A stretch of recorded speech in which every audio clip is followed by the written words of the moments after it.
If you're listening to this podcast, it means you're hungry. Hungry for change, hungry for growth, and ready to have a major breakthrough in your business. As a partner or founder in more than a dozen businesses that do more than $5 billion in revenue each year, Tony Robbins has learned from the best in the world, the Steve Wyns, Mark Benioffs, and Peter Gubers, what it takes to be successful. Whether you've been in business for decades or are just getting started, it's important to get help from someone who's been there, someone who's going to coach you through it. That's why Tony is offering a free one-on-one business strategy session from one of his top business strategists, a $600 value, completely free, no strings attached. If you're listening right now, go to TonyRobbins.com/CEO and sign up for a free session with a Tony Robbins trained business strategist who's helped business owners just like you to overcome their obstacles and set them on the path to success. In a world where 96% of businesses fail after 10 years, you must know how to anticipate and how to take advantage. Take advantage of this offer today.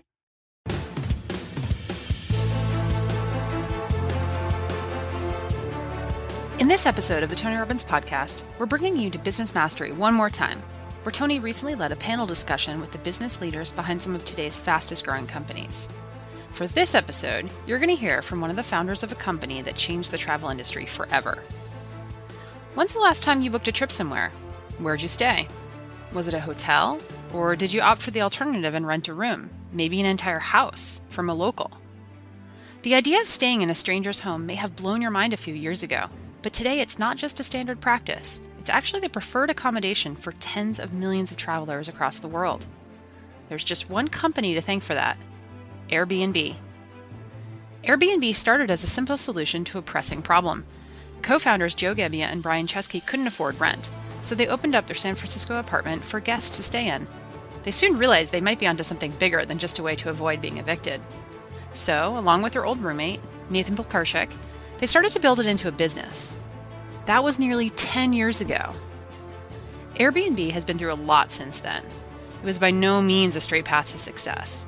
In fact, they launched and relaunched a number of times. They found themselves up to their ears in debt, and they were rejected by investors over and over. They were very close to flatlining on more than one occasion. So how did they persevere? How did they turn a floundering idea into a global business that now operates in more than 34,000 cities in 91 countries? It's now estimated to be worth $30 billion. Let's go to Business Mastery to find out.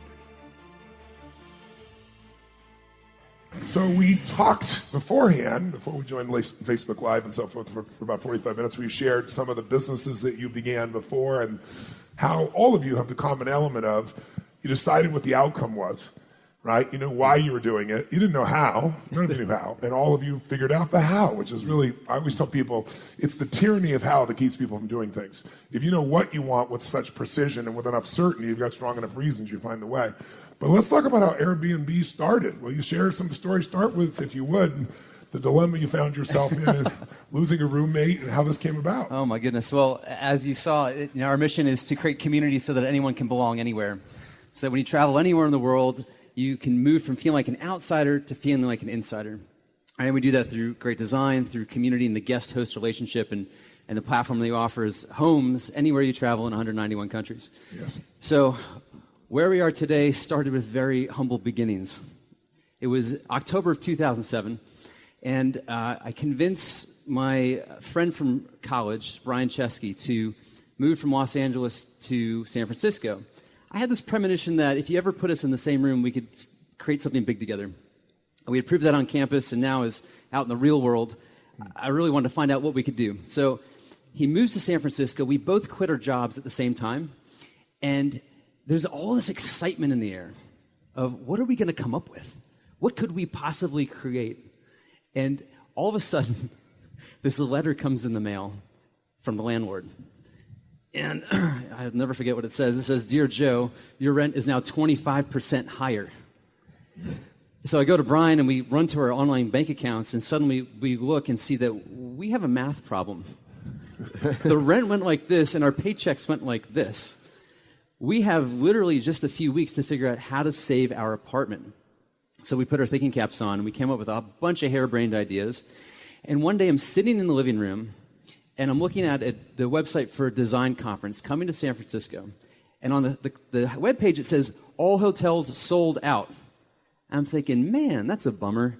You know, people come in last minute, and I look up around the living room, and I think, we have all this extra space. What if we just hosted people during the conference who need a place to stay? So I pull an airbed out of the closet, blow it up, send a note to Brian, say, hey, Brian, what do you think about this? He loved it. And together we said, well, let's think about a whole experience. We could host 3 designers. We could go get 2 more airbeds and actually cook breakfast for the guests, pick them up from the airport, give them a subway pass in San Francisco, maybe a map to the city.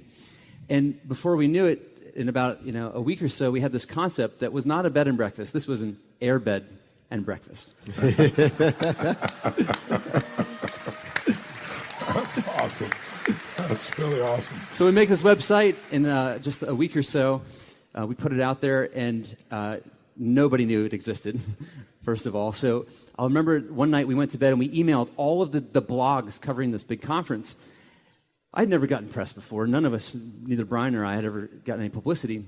The next morning, we wake up, and we are literally on the top of all these very well-read design blogs. It felt like Christmas morning.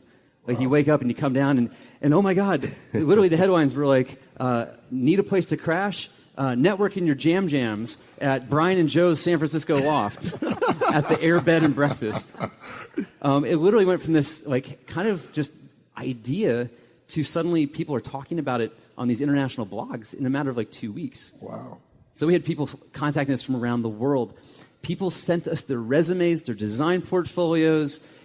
One guy tracked down my cell phone number, left me a bunch of voicemails. So we ended up choosing 3 guests, Kat, Amol, and Michael. They stayed with us for a couple days, and something really special happened. The first is we got to provide hospitality to them. The second is they got to feel like they belonged in San Francisco, because we took them around to our favorite restaurants, they met our friends, and the third thing is we became economically empowered as a result. We made about $1,000, and we saved our apartment. Wow. And how long, you give me a hand for that for starts, it's incredible. Now, so you hear something like that, and people's assumption is, and then it just took off from there. I assume that wasn't quite how it worked out. It took about a month or so, and then it just took off like a rocket ship. It was quite the opposite of if you build it, they will come. We built it, and they didn't come. It took many, many years, and there's an old saying in the company that we launched 5 times, but nobody knew.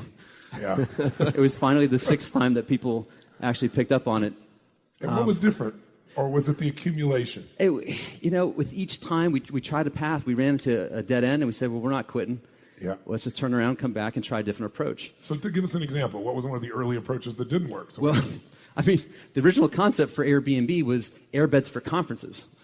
We thought the whole opportunity was people need to sleep on airbeds when they travel to conferences. And we tried it next for South by Southwest in 2008. And we had all of 2 people stay on the site. Oh my God. We thought that was where you go as a tech company to catapult into the atmosphere of the tech world, right? Twitter and Foursquare and all the other greats had started there. So we thought, this gives us our big chance. We're going to relaunch again, and it's just going to take off like a rocket ship. It did not. And so we backpedaled and said, well, maybe this is more about travel. Maybe this isn't about the event. Maybe it's just you want to travel anywhere at any time. So it was around this time that 2008, the summer, the biggest story in the summer of 2008, go back with me here for a minute, the presidential election. Barack Obama, John McCain, this was sensational. And everything was gearing up for the Democratic National Convention in Denver, Colorado. And it was so big they had to move Obama's DNC speech from the basketball arena to Invesco Stadium to accommodate 100,000 people. The only problem is that Denver has 20,000 hotel rooms. Wow. So we thought, maybe there's a way we can ride on the coattails of all this publicity to solve this big problem. Literally, the mayor of Denver was saying they're going to open up the city parks so people could camp out. They had nowhere to put people. And so we thought, well, maybe we'll just relaunch again. Nobody knew about the other one anyway. So we'll just do it all over again. But this time we've got a big spotlight on us, and maybe people will actually see it. Yeah. So we geared up, and we went from 0 to 800 homes in Denver in a matter of 4 weeks. Wow. And in doing so, we started to get publicity. We started with the local bloggers in Denver. That became a local city story. They sent the ABC News to video our hosts. And when ABC does something, NBC and all the others do too. Then it became a regional story and then a national story. And we ended up doing a live interview with CNN from our living room. Brian and I are sitting next to each other with earbuds in our ear over Skype with CNN. Ended up becoming one of the most watched videos on CNN.com that day. Is that when you also end up coming up with the idea of the cereal? Is that at the same time? Oh, boy. Will you talk about that, too? Because you were still trying to make ends meet, right? Well, so let's get to the cereal. We launched for the DNC, and that was a magic moment because at that point, we'd helped a few hundred people stay in Denver, and the numbers shot to the roof. We went from 0 to a lot right overnight, and we thought, this is our rocket ship to the moon. Yeah.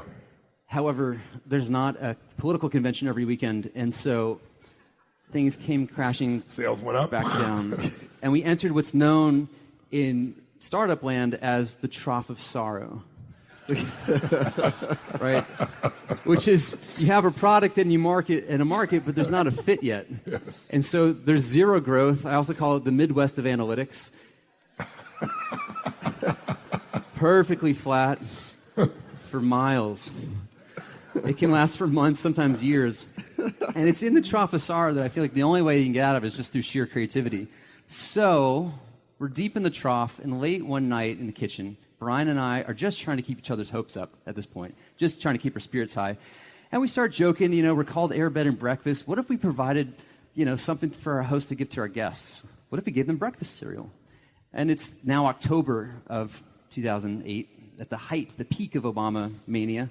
And we thought, well, what if we made Obama cereal? Well, why not? That would be called Obama O's. Right? The breakfast of change. You hope.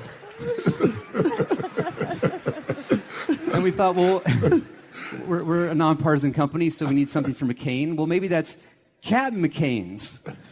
He was a captain in the Navy, it turned out. And the tagline would be, a maverick in every bite. So one thing led to another, and at the time, I don't even know how we did this.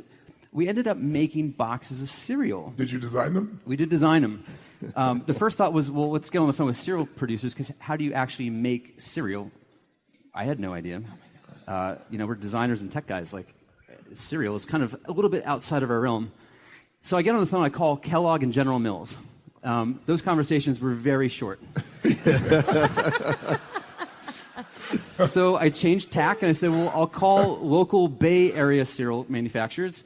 They at least listened to the pitch and politely declined. So then it was back to square one. Okay, how are we going to get cereal? Well, cereal is already at the grocery store. Maybe we'll just do that. So we designed the boxes. We found a printer, actually a RISD graduate who decided to print the boxes at no charge, given that we would pay a commission on the sale of every box. God bless him. And we decided we would just put orders up on a website called obamaos.com. And every time an order came in, we'd go to the grocery store, buy a box of cereal off the shelf, bring it back to our apartment. Put it in your box. We'd pull the bag out and we'd put it in our own Obama O's box. But it is the best part. You charge $40 for that, right? $40 for a box of cereal. We did. So we sent we had to hot glue each one on the top, by the way. I had so many burned fingers at the end of that. Our kitchen was this production line of breakfast cereal. And Brian and I often looked at each other like, did Mark Zuckerberg ever do this when he was making Facebook? This just seems a little far afield here. So we sent the boxes out to all the press media that we could think of.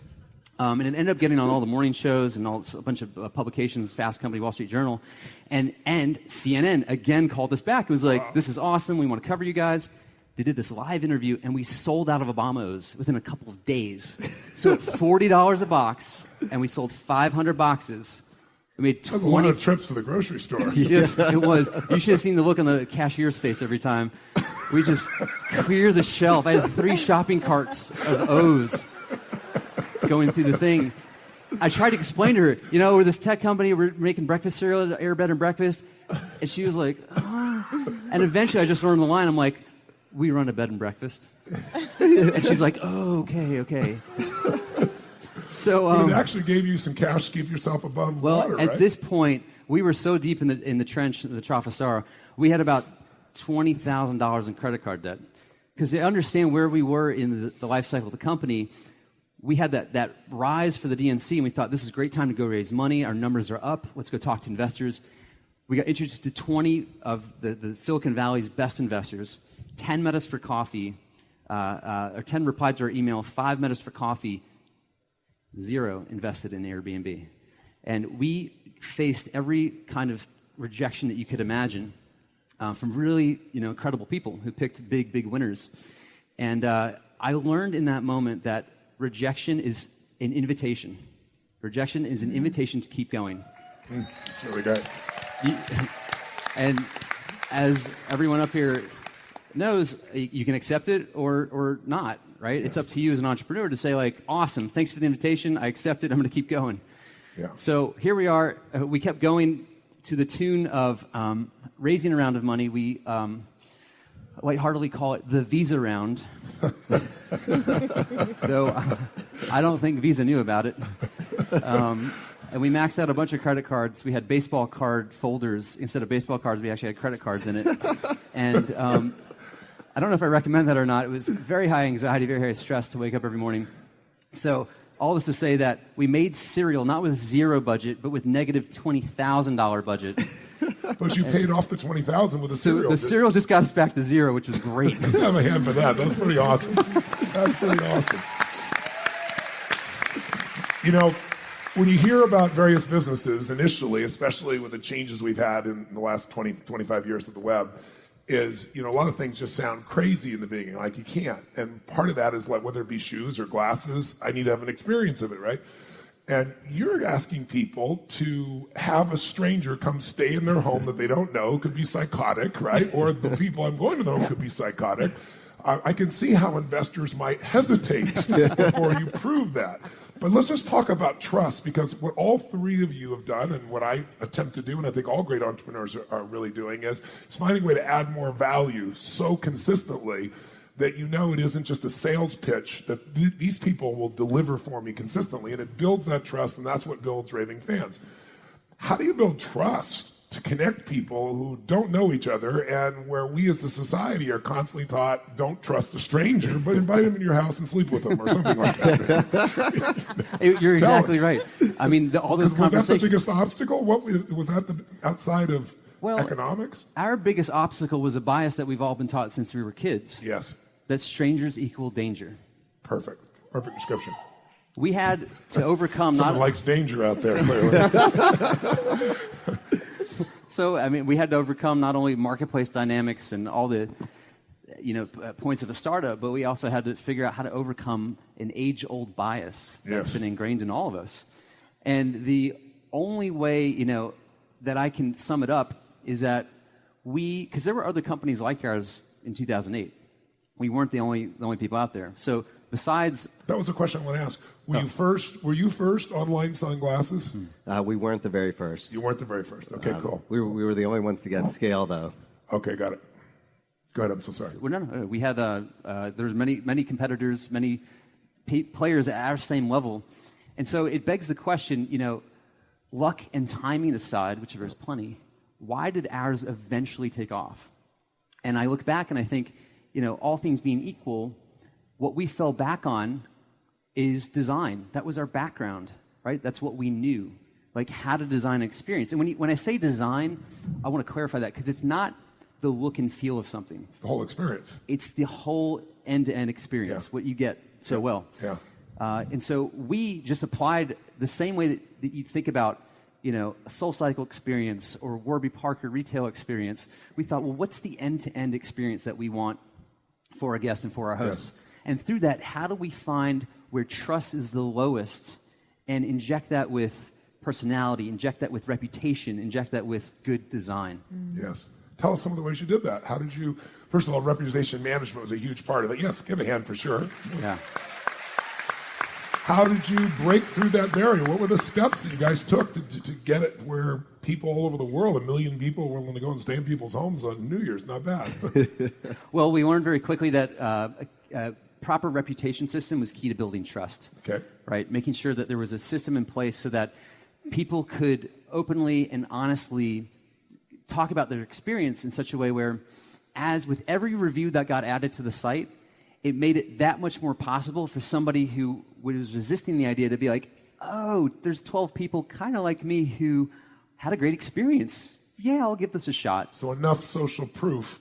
Because normally I think you talked about the fact that people only wanted to visit with somebody they liked. They look at the picture or try and get something of that nature. Is that true? Can you clarify that for me? Well, I think what's important is that when there's an exchange back and forth, that people who open up a little bit more about themselves than usual end up creating that connection, right? If somebody just messaged somebody and said, yo, yeah, they didn't get much of a response back.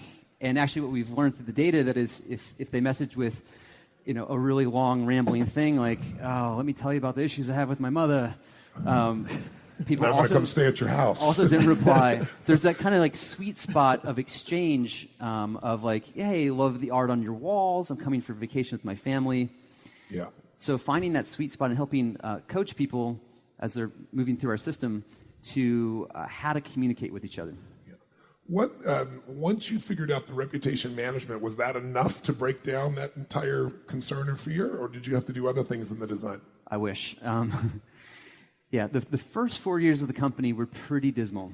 A lot of people don't know that. Maybe they look at the company and say, wow, what an overnight success it was. We've been doing this for over 9 years now. And the first 3 to 4 years were absolutely just some of the most difficult, most painful years of my entire life, trying to figure these dynamics out of how do you make it comfortable to say yes to letting a stranger in your home.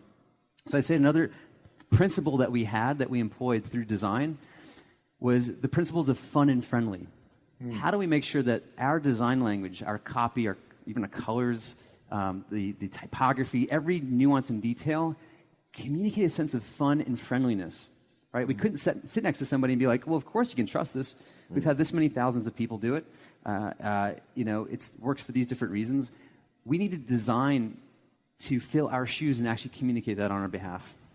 All three of you have really worked on design as a competitive edge. I mean, certainly designing the environments in SoulCycle, obviously the glasses. And is design really a giant competitive edge in any business, or was it in just your businesses from your perspective? I'm asking you. I know what the answer is going to be. But tell us a little bit. Tell us a little bit more about design so that someone who maybe isn't thinking in your light can think about, how can I design a greater experience for my clients? How do you think about it? I think design is a consideration for the end customer, right? At every moment, not just at the website moment or the time you open the door to the store. It's really like, you take like a water bottle here. Let me grab this real quick. So like, design isn't just the water bottle. Design is thinking about, okay, what's someone's first experience when they hear the name of this brand? How do I want to design that?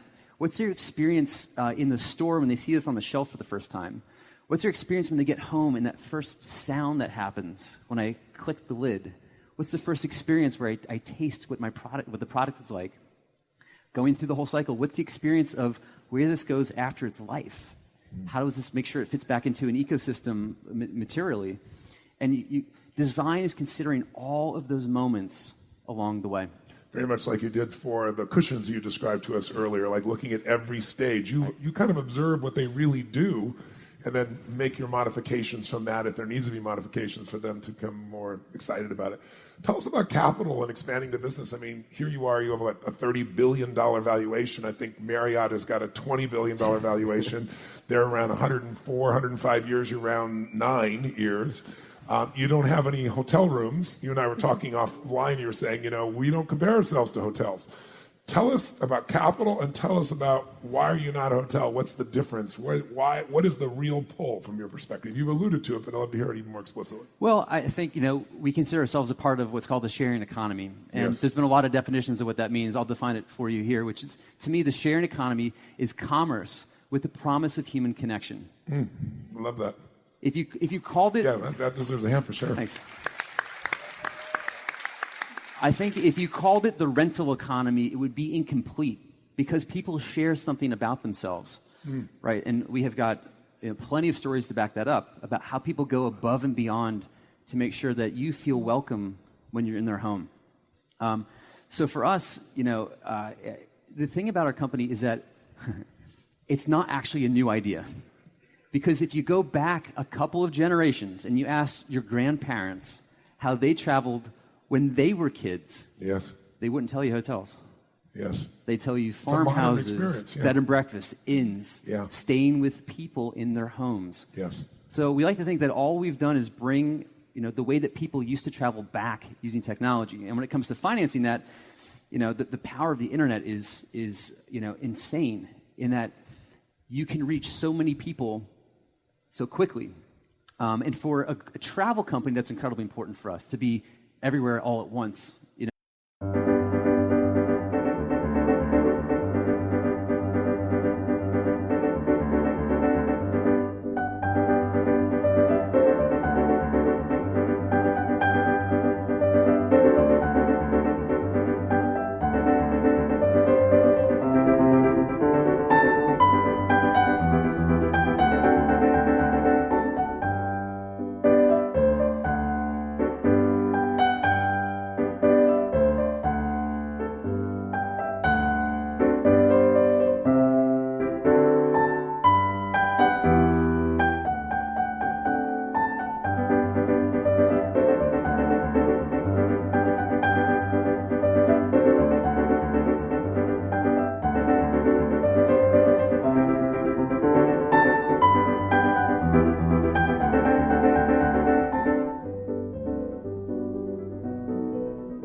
If you put up a search bar, you better have products on the shelf when people go and search for a city.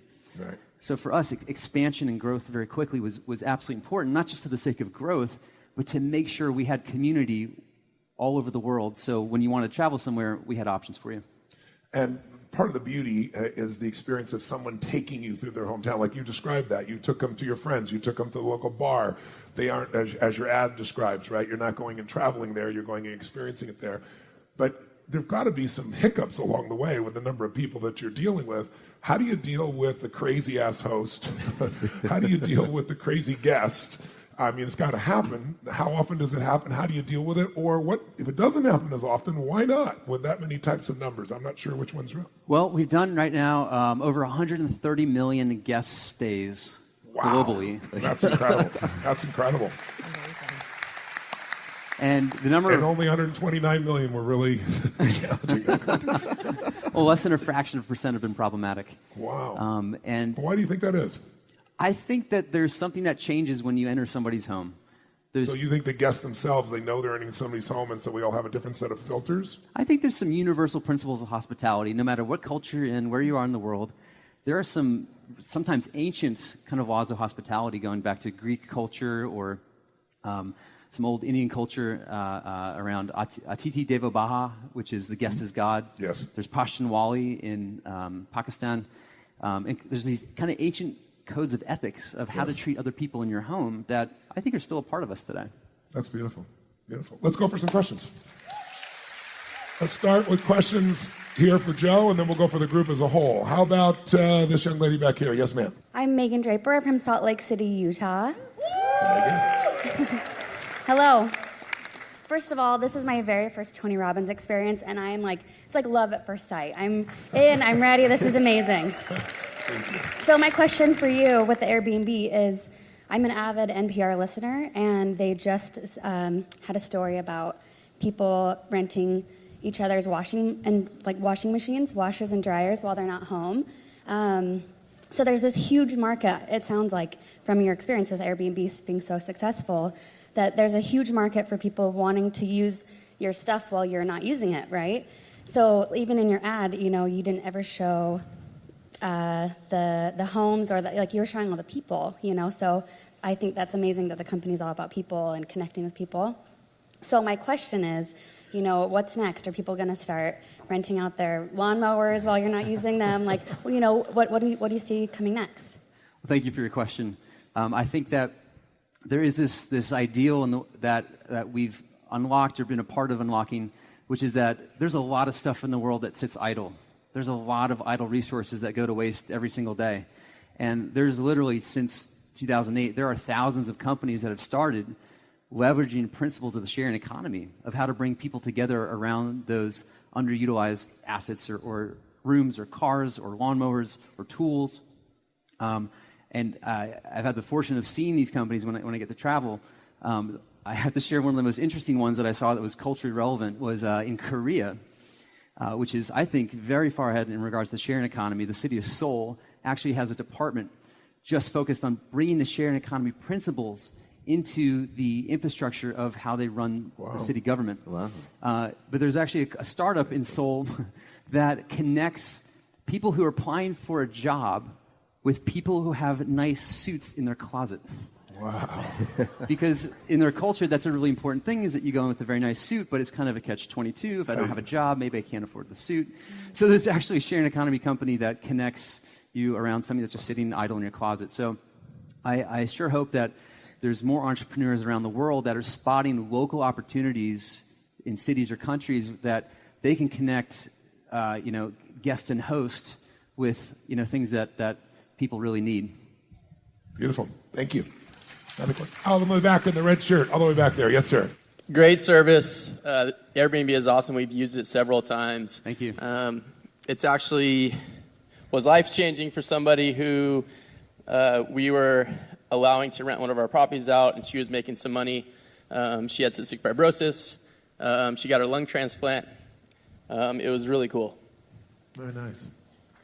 And then we got the letter in the mail from the city of Monterey saying, no, you can't do that. So that's been our experience and a big problem. How are you dealing with that, and what's the future of the regulations? It's a great question.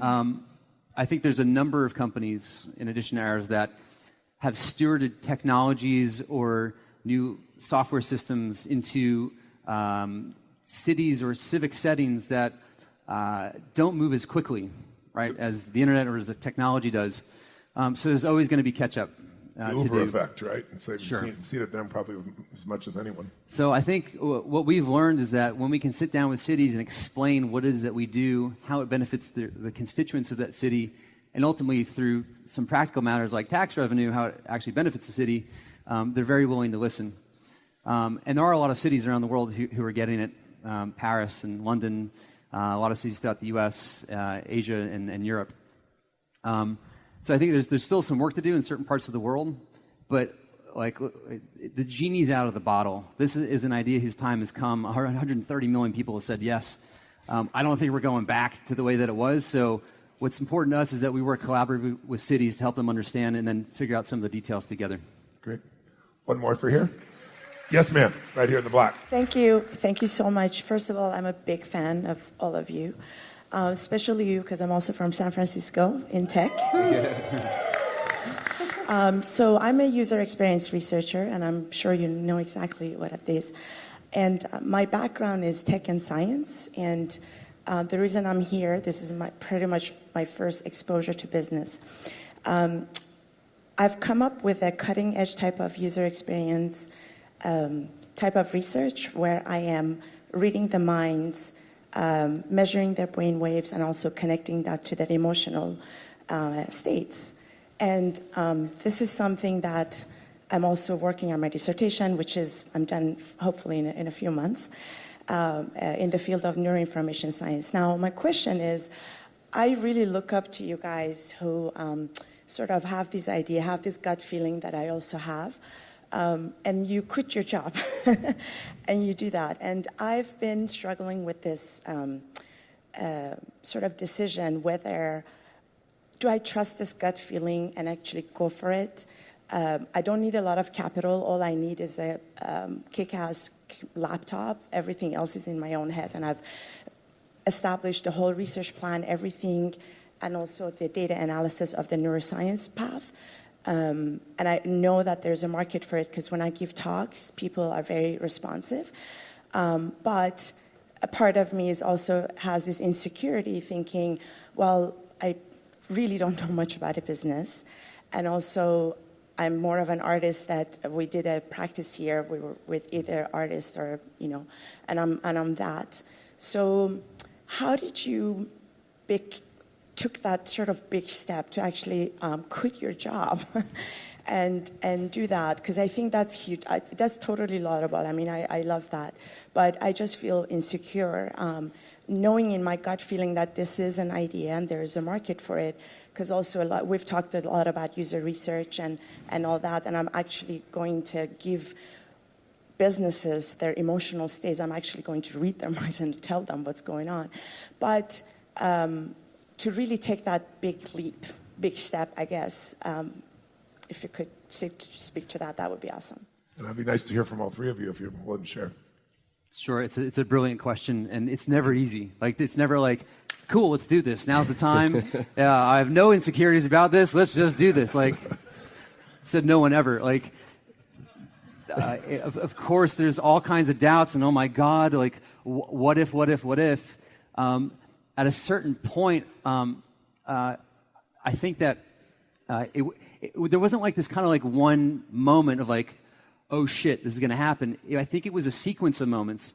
And looking back before, I quit my job, I could look back and tell you all the things that I did that were like baby steps, like practicing that, like doing something risky, like getting outside my comfort zone, like finding different ways to kind of stretch myself and nudge myself a little bit further. So by the time it came, to make that decision, I'd sort of like tuned the muscle of like, okay, well, I look behind me and it's like, well, those 20 things that I did over the last year that I felt uncomfortable about, or like all those insecurities that I was kind of like, okay, I'm stepping one step at a time. It's kind of like, cool, well, that's behind me. Then this is just literally the next step. So I think looking for opportunities in daily life to just do something that makes you uncomfortable. Whenever you get that same feeling that you're feeling right now, when you're at the checkout counter or on the phone with a friend or browsing a website, find a way to just kind of like challenge it.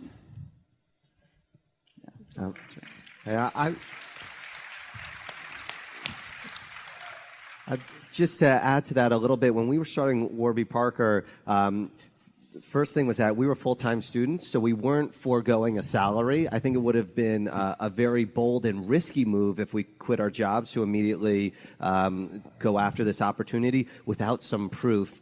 And in fact, we were in graduate school as a 2-year MBA program. But while I was working on Warby Parker between my first and second year during the summer, I actually worked at McKinsey. So I had a backup plan. And I actually had a full-time offer to go to McKinsey, but then Warby Parker took off, so I stayed with Warby Parker. So the reason why I highlight that is I think there's this perception that successful people take these crazy leaps of faith that and jump out of planes without parachutes. And I think nothing could be further from the truth. You should think about when you're about to take that leap of faith, can you take a step back and break down that decision into a bunch of smaller ones and scale down the mountain, so to speak? There's a great book called The Originals that profiles a lot of entrepreneurs about how do you de-risk certain ideas. And again, going back to our story, right? We had this idea, sell glasses online.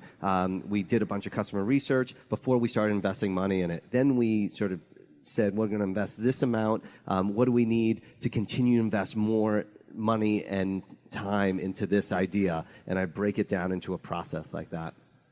It's also like we talked about the other day about the greatest investors in the world are obsessed with asymmetrical risk reward. They're not going out and taking giant risks. The 50 billionaires that I interviewed, virtually maybe 2 of them did something of that nature. 48 of them were all saying, how do I take the least amount of risk for the greatest reward? Which if you listen and watch all these heads bouncing here, that really is the secret. Because taking too many large risks, no matter who you are, you're going to find yourself in a challenge.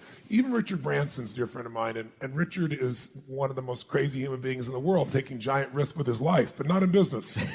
He'll take it with his life. He'll get in a balloon. He'll do anything, right? Not a few weeks ago, he's mountain biking, almost got killed. He's just crazy as hell. But his first question in business is, how do we protect the downside? Always. He was sharing with me that when he built Virgin, which he just sold Virgin America, by the way, to Alaska Airlines, I guess, in the last week or 2 here. But when he originally built Virgin, he literally took 2 years, very much in a similar thing, and his biggest piece was, where's my biggest risk? Well, it's buying these frickin' planes from Boeing. So he literally took 2 years and negotiated a deal that if in the first 3 years he went out of business, he could return the planes and have no limitation, no cost, no liability. So no downside, only upside. And that mindset is probably the smartest mindset I've found economically, and business is economics as much as is our emotion and our psyche and the people. It's also the financial structure to make sense that's there too. Did you want to add anything to this as well? I would just want to echo what Neil said. You know, when I started working with SoulCycle, I had a full-time gig over at Equinox, and I was so in love with it, and I was so passionate about the opportunity. I was figuring out a way to do both. And I think what Neil said is really smart. You've got sort of one plan, and it sounds like you're so passionate and you're so clear on where the opportunity is. How can you kind of work your way along both, and then figuring out what those checkpoints are of where you sort of, you know, you go in and like I went in and I just said, that's it. I'm giving this 16 hours and I'm giving you 10 hours, so now I need to be over doing this. And can you work your way up to it? Because the passion that I hear that you have for this and the clarity that you have around the opportunity in front of you, I think it would be a complete shame to let those insecurities dominate your mind and not start to take some of those steps. Cool, thank you. Thank you so much. Thank you. And thank you so much, Tony, for this. This is amazing. You're welcome. Thank you so much. 3 more questions. They can be for anybody here. We'll wrap up. All right.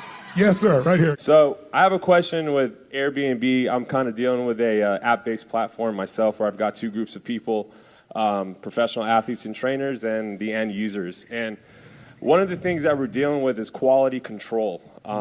You know, being that, you know, Airbnb is about renting out the, you know, the rooms and whatnot, the design aspect is one of the most critical thing as the end user.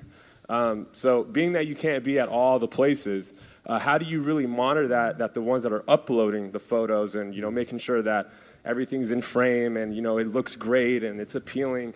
How, you know, as a CEO, how do you monitor that with all the, you know, the photos coming in to the platform? Yeah, that's a great question, especially when you have to do this in 191 countries and all those different cultures and cities. We learned a couple of things. The first was we created hospitality standards. So creating the 9 standards, and I wouldn't call them rules so much as I would call them guidelines of how to coach people through how to set up your house, how to welcome a guest, how to respond quickly, all these things that you need to make a marketplace work and to provide a great experience. That was a little bit more obvious. The second one was less obvious, and this came through, I think, just looking at our site in the early days and seeing how our early hosts didn't quite know how to take a great photo. Let's just say that. And so the places that we had weren't that desirable to want to even stay in. And so nobody was booking them. Surprise. And we thought, well, gee, we're design guys. I've done photography my whole life. What if we just rented a camera, went to our biggest market at the time, it was New York, and just took photos at no charge? And so we did exactly that. We went to New York, rented a camera, went door to door throughout Manhattan and Brooklyn. We'd email the host in advance and say, hey, co-founder, I'd love to come by tomorrow. And we have a professional photographer too. And then you'd knock on the door and be like, hi, I'm Joe. And I'm also the photographer. And they'd kind of be like, what's going on here? Founder photographer. We'd take these photos, and a couple of things happened. The first is that talk about building trust with your customers. Never before had anyone met somebody from a website they signed up for to come take free photos of their place so they could get more bookings. And a couple things happened. First is that people started booking rooms because you could actually see what it was you were paying for. And the second thing is, through these interactions with these early adopters, it built up so much love with our early community that they started telling everybody about us. When you love something, when you love a brand, you tell your friends about it. Your neighbors, your coworkers, your colleagues, and we started to see our organic growth go up in New York. We had no ads, no online marketing, no press at this time. We couldn't even afford it. And so there was a really valuable lesson there, this idea of find 100 people who absolutely love you is more important than finding 1 million people that kind of like you, right? So going really deep and creating this strong connection with the early adopters, in your case, with your marketplace, can usually inform you about the quality levers and checks that are specific to your platform and your community. Thank you. Very nice. Couple more? How about... Yes, how about in this corner? Thank you. My name is Puneet from Pembroke Pines, Florida. And Tony, thank you for a great event and all 3 of you. Thank you for coming and sharing your experiences. So first and foremost, and I think you all can answer to this, is you have created a niche in your respective markets. You have pioneered a new way of, so for your Airbnb, you have created a whole new market where people are using their properties or investment properties as just to do Airbnb or rent it out and make a new income. So how do you go from there? We talked about adding value. How do you take that to the next level? And how do you guys kind of, within your own organizations, how do you try to put yourself out of business on a day-to-day basis kind of thing to fight those forces coming across, let's say a competitor or some economic change or what have you? I'd love to add to that in that same frame. What's next for all three of you? You guys have built businesses that are such incredible role models. What's next as well? Who wants to go first? I mean, for us, we've been so focused over the last few years on just opening in as many markets as we can because we can't satisfy the demand for the product with the portfolio that we have. And so for us, what I'm most excited about, we're opening our first international location in Toronto in March, which is really exciting and an unbelievably huge endeavor for our organization. I think fantastic. I see a flag over here. So we are really focused right now on our core business growth, our international growth, because we are such a young company and we know how much demand is out there. But I really challenge our team every day. I say all this all the time. We're a company of micro innovation more than we are macro innovation. So how do we up the experience every time so that riders who have been riding with us for 8 years, 9 years, who are still coming in 2 or 3 times a week, how are we evolving the experience for them? And whether that's in the actual workout and different types of training that we're doing in the room or different elements within the studio experience, we're trying to introduce 2 or 3 new things every single year so that people continue to be surprised and delighted as they're coming into the experience. Beautiful. In terms of trying to put myself out of business, so to speak, is that I'm always trying to limit the number of direct reports that I have. So that's something that I'm constantly looking at. And how can I hire somebody with more expertise in a particular area that may complement perhaps weaknesses that I have. So that's always top of mind. In terms of Warby Parker, as we think about growth, again, it's all about this holistic experience. So, right, we're a direct consumer, vertically integrated brand. So we can either go farther down the supply chain or farther up the value chain to customers. So something that's happened in the last week is that we've opened up our first optical lab. So this is light manufacturing that we're doing about an hour outside of New York City, a 34,000 square foot facility. We just opened. We're going to hire 130 people. And it's where, thank you, it's super exciting. It's where we cut the lenses, insert them into the frames, and the primary motivation here is the customer experience. And what I mean by that is that it's going to allow us to get product to customers in the New York metro area faster, which is increasingly more important. It ensures that Warby Parker hands are the last hands touching product. If we want to put personalized notes, we'll be able to. And of course, it helps with gross margin. But again, it's those first 2 other pieces that are the primary impact. The other thing that we're doing as you go farther up the sort of value chain is think about how we interact with our customers and where are their friction points. The 2 biggest pain points for people buying glasses is having a valid prescription and selecting the right frame for someone's face. So now we have 46 stores across the country. We're going to open another 25 this year. So now there's more options for people to go into stores. We're starting to do 3D renderings of people's faces so that way we can create optimal fit frameworks and better recommend frames for individuals. We're thinking a lot about eye exams and technology. Getting an eye exam today is a major pain. Most optometry practices, the hours of operations are not convenient for people that work. The cost is high. What if you were able to get your prescription by doing a simple eye test on your iPhone? That's something that excites us and we think will happen in the near future. Well, I've got 2 answers to your question. The first is, I think, at a certain scale, to be intentional about it. So we've set up a team inside the company called Samara, which I've put together to help think about what are the next seeds for Airbnb. I think, as a hospitality company living in a world of tech, you constantly have to be thinking about what's next because the industry just moves so quickly. There's this famous list of 10 tech companies that were the hottest companies in the 90s, 9 of which you've never heard of anymore. because maybe they got a little bit too entrenched in the business of today without thinking about the business of tomorrow. So for us, that means expanding from the home to the entire trip. So the future of Airbnb is imbuing our values of community, guest, host, of design, from the home experience to what does the whole trip experience look like? How can we help with the transportation, all the way through to answering the question, what do I do once I'm there? So that's, I think, what we're doing at scale. Maybe something more applicable to anybody at any scale would be talk to customers. Like, that's what we did in the early days, is talking to our community, staying connected to our hosts and guests is such a pure source of information for us. We can piece things together that we might not otherwise spot on our own, but by talking and staying connected to our community, they often tell us things that we never would have thought of. For example, we had hosts who wanted to offer experiences to guests when they traveled to a certain city. So if you go to like Park City, Utah, a host would take you skiing on trails that only the host knew about, like the locals go on. I stayed in Costa Rica one time on our site, and the host took me surfing and gave me free surf lessons because he's a retired professional surfer. And so we sort of saw like how hosts were wanting to offer these experiences, but there was no way to actually organize it. They were kind of putting it in the listing of their home. It was very hard.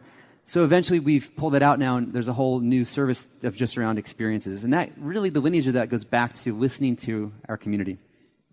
If you think about it, there's two businesses you've always got to be managing: the business you're in and the business you're becoming. If you're only managing the business you're in, there's no future, and you're going to get eclipsed by somebody who innovates. If you manage the business you want to be and you don't manage the business you're in, you're going to have a cash flow problem. And I really think all businesses have to be thinking about that constantly to be able to grow and achieve.